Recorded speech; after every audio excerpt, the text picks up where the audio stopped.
हम आपको राम जन्मभूमि का इतिहास बता रहे हैं। कहा जाता है कि 1528 में मीर बाकी ने बाबरी मस्जिद बनवाई, लेकिन विवाद का विस्फोट उसके करीब 300 साल बाद 1855 में हुआ। अयोध्या के बनने, राम के जन्म और राम मंदिर के बनने बिगड़ने की कहानी आप लोगों ने कई पढ़ी, कई देखी होगी, न्यूज चैनलों में सुना होगा, लेकिन ये कहानी अभी शुरू हुई है, क्योंकि राम मंदिर की कहानी रामायण काल से हजारों साल बाद शुरू होती है। और ये कहानी, ये इतिहास, ये जानकारी इस संघर्ष को आपको बताएगी, कितने संघर्षों के बाद आज ये अंजाम आया। नमस्कार, मैं उमेश कुमार और आज की इस वीडियो में राम जन्मभूमि के इतिहास की इस खास वीडियो में मैं आपको बताऊंगा आखिर राम मंदिर का विवाद कब और कैसे शुरू हुआ।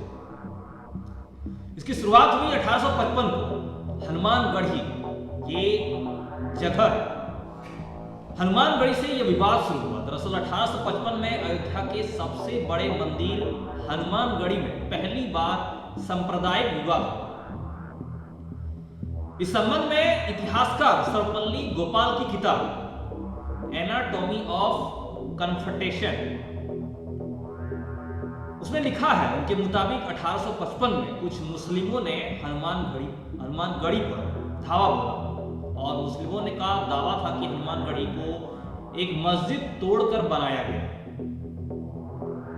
वहीं अवध के नवाब ने जब जांच कमेटी बनाई तो कमेटी ने रिपोर्ट में मुस्लिम पक्ष का दावा खारिज कर दिया। ये इतिहासकार सर्वपल्ली गोपाल की किताब एनाटॉमी ऑफ कन्फ्रंटेशन में लिखा हुआ है, दर्ज किया हुआ है। यही झगड़ा 3 साल बाद राम मंदिर तक पहुंच गया। ये बात धीरे धीरे मुद्दा जुड़ते गया, बातें जुड़ती गई और ये झगड़ा धीरे धीरे 1855 के बाद 3 साल बाद करीब 1858 के आसपास वो राम मंदिर तक पहुंच गया। 1858 में निहंग सिखों ने बाबरी मस्जिद में हवन किया। निहंग सिखों ने जब बाबरी मस्जिद बंद किया तब ये मामला और चर्चा में आ गई, आग लग गई।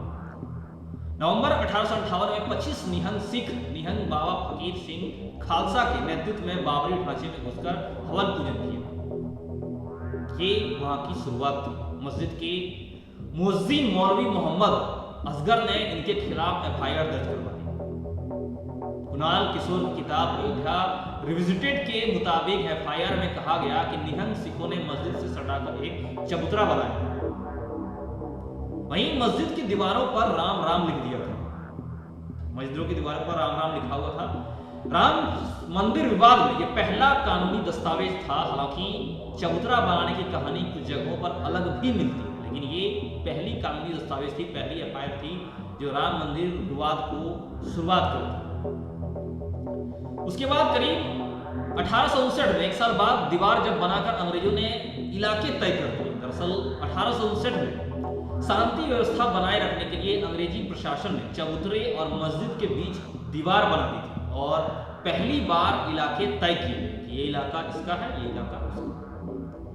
राम चबूतरा का रास्ता मस्जिद से अलग कर दिया गया और अंदर वाले हिस्से में मुस्लिम और बाहरी इलाके में हिंदू अपनी आस्था के हिसाब से पूजन करने लगे। ये उस विवाद को सुलझाया गया था, अंग्रेजों के द्वारा एक समाधान निकाला गया था। अंग्रेजी प्रशासन के इस एक कदम के बाद हिंदू पूर्वी गेट से और मुस्लिम उत्तरी गेट से प्रवेश करने लगे। जी हाँ, हिंदू पूर्वी गेट से आने लगे, अपना जो हिस्सा आधा किया हुआ था चबूतरे में, और पूर्वी गेट से मुस्लिम वहां जाने लगे। फिर 1885 में, उसके कई सालों के बाद 1885 में पहली बार राम मंदिर का विवाद कोर्ट पहुंचा। जी हाँ, वो तारीख थी 29 जनवरी 1885। 29 जनवरी 1885 को पहली बार मामला फैजाबाद डिस्ट्रिक्ट जज के पास पहुंचा। निर्मोही अखाड़े के रघुवर दास ने खुद को जन्मस्थल का महंत बताते हुए एक याचिका लगाई। याचिका में चबूतरे को राम जन्मस्थान बताते हुए भारत सरकार और मोहम्मद असगर के खिलाफ सिविल कोर्ट में मुकदमा दायर किया गया। मामले की सुनवाई कर रहे जज पंडित हरिकिशन ने 24 दिसंबर 1885 को उनकी याचिका रद्द करते हुए लिखा कि चबूतरा और मस्जिद बिल्कुल अलग और अगल बगल है। चबूतरे पर मंदिर बनाने की अनुमति देना भविष्य में हिंदुओं और मुसलमानों के बीच दंगों की बुनियाद डालना, ये मानना था उस समय जज पंडित हरिकिशन का। उन्होंने कहा कि चबूतरे पर मंदिर बनता है तो ये इसका अनुमति देना भविष्य में हिंदुओं और मुसलमानों के बीच दंगों का बुनियाद डालना। फिर 1886 में मस्जिद बनाने को अंग्रेज जज ने कहा दुर्भाग्यपूर्ण। जहां पे एक टर्निंग पॉइंट है।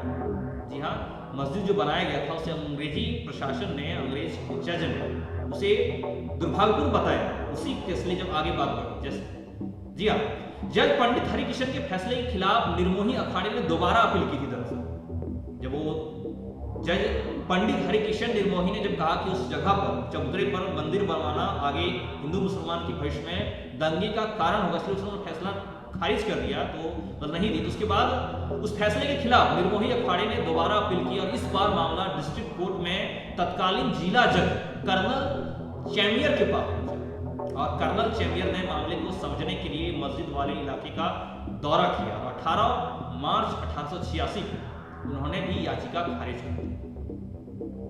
फिर निराशा हाथ लगी, यानी कि जो याचिका दिया गया याचिका को खारिज कर दिया।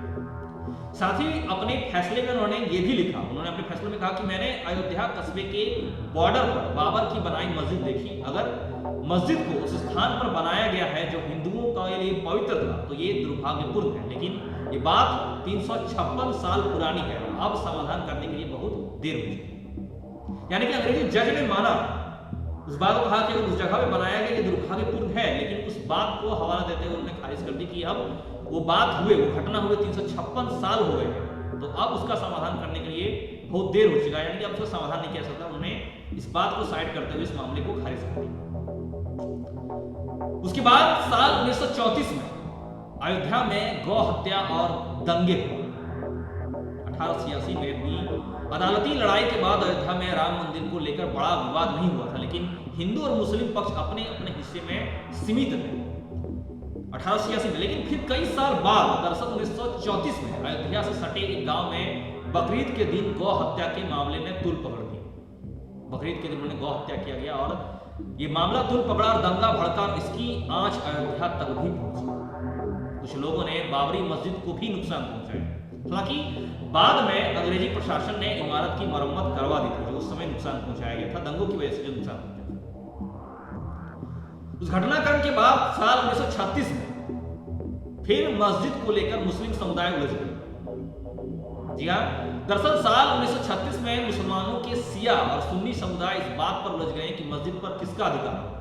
फिर वक्फ कमिश्नर ने इस पर जांच बिठाई। उसी वक्त वक्फ का जो कमिश्नर है उस पर जांच बिठाई और जिला वक्फ कमिश्नर मस्जिद ने 8 फरवरी तारीख 8 फरवरी 1941 को अपनी रिपोर्ट में कहा कि मस्जिद की स्थापना करने वाला बादशाह सुन्नी था और इसके इमाम और नमाज पढ़ने वाले भी सुन्नी है, इसलिए ये सुन्नी मस्जिद है। उन्होंने उसके हक में, सुन्नी के हक में यह फैसला सुनाया। फिर शिया वक्फ बोर्ड ने सुन्नी वक्फ बोर्ड के खिलाफ फैजाबाद के सिविल जज कोर्ट में मुकदमा किया। हालांकि सिविल जज S.A. एहसान ने 30 मार्च 1946 को शिया समुदाय का दावा खारिज कर दिया। फिर घटनाक्रम चली, फिर ऐसा ही चलता रहा। फिर साल 1947 में एक सभा आयोजित हुई और अयोध्या में तनाव का माहौल बढ़ गया। दरअसल 1934 के दंगों के बाद करीब 13 साल तक अयोध्या में शांति रही, लेकिन 1947 में फिर तनाव बढ़ने लगा। अयोध्या द डार्क नाइट किताब के मुताबिक 1947 के अंत में अयोध्या में वैरागियों और हिंदू महासभा की बड़ी सभा हुई और इस सभा में बाबरी ढांचे पर कब्जा करने की बात भी रखी गई थी।